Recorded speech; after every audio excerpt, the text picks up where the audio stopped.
Hey everybody.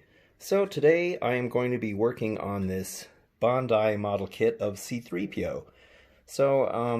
Every time I go to the hobby shop, this is one kit that I rarely ever see, and it just happened to be there today when I was there, and I thought I am going to build this because I built all the other kits of the astromech droids, and so I haven't built 3PO. Let's take a look at the side of the box. Now, on the side here, it just kind of tells a little bit about 3PO, and then it shows you the model, and it's pretty cool because it's actually molded in gold. It's like gold plated. And then you'll also, it also has the silver leg, and it also has your choice of if you want the arms to have mobility or just have it in a fixed position. And then it shows the detail for his midsection with all the wires there. I think that's a decal or a sticker or both, I'm not sure. You also have your choice of different hands and the different ways that they're posed, which is pretty cool. And then you also have the comm link, which is pretty nifty that they actually include that. And then there's the back detail of that back panel that can be removed. And then you also have a choice of whether you want him to have some battle damage, if you want that dent in his head, or if you want his eye hanging out. I'm probably not going to do the damaged version. I think I'm going to try to make him a clean version. And I don't know if I'm going to weather him or not, because the gold parts look really, really good. Okay, so here's all the parts spread out, and first of all, these plated parts are absolutely fantastic. I mean, these things are really, they're just beautiful. They're actually beautiful, beautiful parts. I mean, look how nice that looks. And Bandai is one of my favorite model kits, just because they're eye for detail is just, you know, it surpasses every other model company. Also, their kits are so well designed. You know, they just go together really good. They're usually snap kits where you just snap them together, but I usually glue them anyway just to make sure they're, you know, more solid or whatever. But that's how well engineered they are, is that you don't really even have to glue them. The other thing I'm always amazed at, oh, here's some chrome parts right here too. I mean, it's just amazing. I've never seen such good, you know, like chroming on parts like this before. The other thing I like about Bandai is that they mold things in color. So if you choose not to paint these model kits, you really don't have to. I mean, you got the black, and it's all on the same sprue. You got the black with the red, with the gold, and then over here you even got a little bit of clear going on. And so they're the only model company I have ever seen where they can actually put all the parts on one sprue. It's always amazing to me. So many other model companies could learn from Bandai just because of how good they do things. Here's another sprue of some black parts. These are probably more internal things, I'm guessing, for maybe joints or something like that. And then here's the, and they give you a choice too. You can either have decals or you can have stickers. Now, I know there are some model builders who absolutely poo-poo the stickers, but I gotta say, I've actually tried the stickers on a couple of different model kits, and they actually work surprisingly well. If you just know how to put them on properly, and if you burnish them down properly, they actually look surprisingly good. But for this midsection where 3PO's wires are, I think I'm probably going to have to use the decals there, just because that midsection, let's see if I can find it, I think it's over here. You can kind of see how that looks, and there's going to be, I think it's going to be hard to get a sticker over this kind of detail that's sticking out, especially like that one there. So I think the decals will work better. I think some people will probably try to paint those, but those are incredibly small. I mean, you can see the size of, you know, my thumb here, how tiny that is. I'm not even going to try to paint those microscopic wires on there. So I'm going to really see if I can get that decal on there, and I'll just use some Walther's Solvaset to really try to set it on there. But yeah, and there's one more sprue here for the stand. So yeah, this is pretty cool. There's a lot of parts in this set, but it should look pretty amazing. I haven't really decided if I'm going to do any weathering. I don't know, maybe a little bit of weathering, but I really hate to ruin these beautiful, beautiful pieces.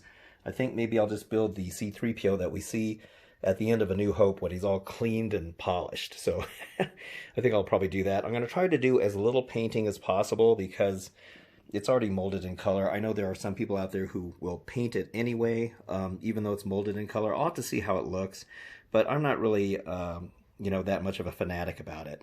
I just, especially when these parts are so tiny, like these wires and stuff like that. I mean, this is going to be pretty much a straight out of the box build. All right, well, I guess we'll go ahead and get started on all this. All right, so this is moving along pretty good. So here we have 3PO's head, and everything is so ridiculously small, but I gotta say his head looks really, really good. I mean, the detail, of course, typical Bandai, and their amazing detail that you can see here. So yeah, it looks really good. So the head is made up of a few different pieces. Some of this stuff is ridiculously tiny, like this little pointed thing. They give you two choices. There's one that's not as shiny gold as this one, and I'm not sure why they have that one, but I'd rather have the shiny one. Also, the eyes have a sticker that goes in behind the clear lens right there, and you can't really see the black dots of his eyes very good, so I just used a really fine point Sharpie marker right there and just kind of drew in those little dots a little bit better so you can see them a lot better. But yeah, this looks really good. Now there's these really tiny pieces, these round things right here.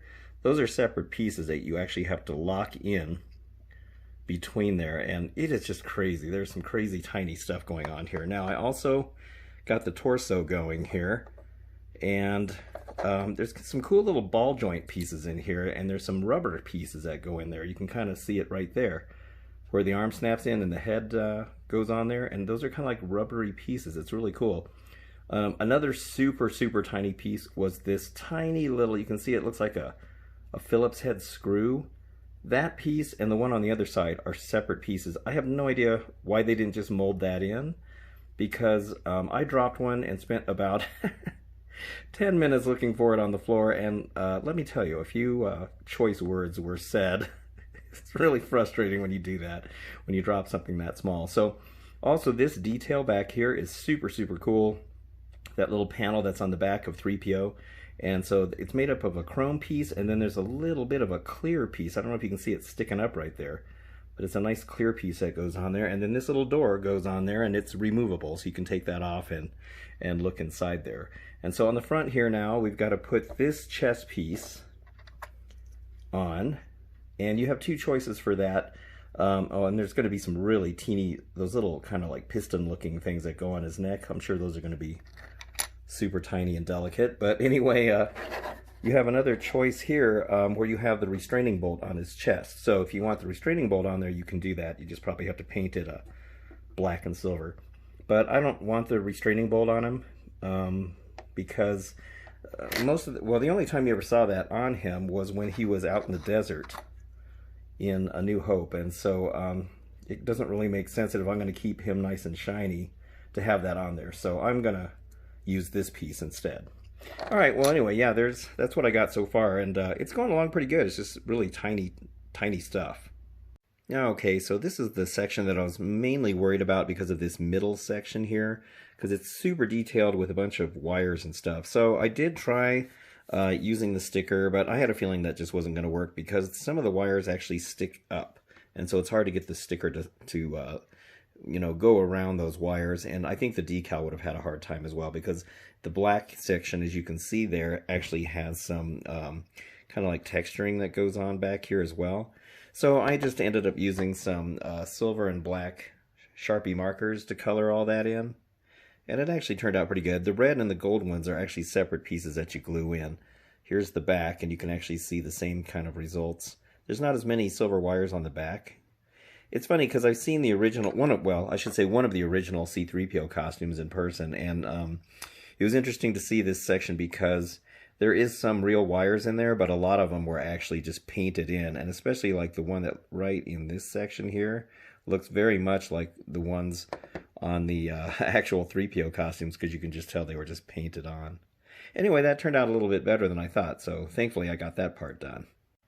Alright, so I've got the whole upper part of his body done now, and everything kind of snaps in place with like ball joints. So that's looking pretty good. So I'm starting to work on his legs now, and this is the knee for the silver leg. And what's cool is you got a choice between if you want the back of the knee to have that cool circuitry in it, or if you just want a plain silver piece back there. And so I decided I want that cool looking detail on there, so I went ahead and did that. That's actually a sticker that you put on a flat piece, but it looks really good. So, all right, well, on with the making of the legs. Okay, so now I've got his legs completely built and installed now, and those actually went on pretty good. There's a couple of little soft plastic pieces in the knees that'll allow them to bend, and I'll show that when I get him all built. But I'll tell you, that little rod right there, I could not get that on there. I had to just keep pushing and pushing on it, and I thought I was going to bend it because it's so thin right there, and it finally went on. I had to shim it a little bit in order to get it on there. I don't know why that was such a fight to get that on there. And then on this side, in the meantime, that one went on with it. It practically installed itself. It was it was so insane. It seems like whenever you're building two of something, one side is going to give you a big old fight, and the other side practically just assembles itself. All right. Well, anyway, now we're on to the arms. All right, so I ended up just going ahead and finishing him up because the arms went together surprisingly smooth. So here he is, he's all completely done, and I think, oh gosh, I can't believe how cool he looks. This is really cool. I don't know why I put off buying 3PO. I mean, I've seen him, you know, on rare occasions at the hobby shop, but I'm mostly interested in the astromech droids, and then I saw this and I was like, yeah, I think I'm gonna have to get him because he's about the only one that I don't have. But yeah, the detail is absolutely fantastic. This plating that they did on him is absolutely phenomenal. There's all kinds of cool things you can do. So for one thing, you have your choice of what kind of arms you want to put on. So there's actually 4. So these ones here are oh, I just dropped his hand. So anyway, these ones don't have any function to them. They're just strictly, they stay in this position. And then you've also got these ones, and these ones are really cool because you actually have the arms being able to bend, and you can actually see how the let me see if I can get closer here. You can see how these little pistons actually bend like that, or they actually function like 3PO's real arms. So there's these little runners right here that they glide on, and then there's one on this side here too. So it's a pretty cool thing that Bandai was able to do this. Most of the time, when models have functionality like this, it doesn't really work all that good. This one works surprisingly well. I was a little iffy on it. That's why I went ahead and built the other arms, because I thought, well, this may not work out, but this actually works really good. And these also, you can turn them like this, and his hands are also turnable. You can turn those. And then I love the detail on his hands. You can see, now they had a sticker for this, or a decal for these the little gold pads that he has in his hands, but I just went ahead and painted those because I just used a gold Sharpie marker. I mean, you just, you know, because those are raised surfaces, so they're easy enough to do. And you also got a choice of what kind of hands you want. You can have the hands like these, where they're, you know, they're kind of closed just a little bit, like you can see here. Or you can have these kind, like you see on these, where they're open. They're more open. And so, and he had a little comm link that you can put in his hand too. But I decided not to put it in there because it is so small that you can't hardly even see it. And I just kind of figured it wasn't really worth the time. It's just too small. But yeah, this is really cool. So he has a few other, you know, points of articulation. You can actually kind of move his body up and down just a little bit like this. So a little bit of articulation there. His head can turn, and it has a little bit of a nod to it as well. So it's actually on a ball joint.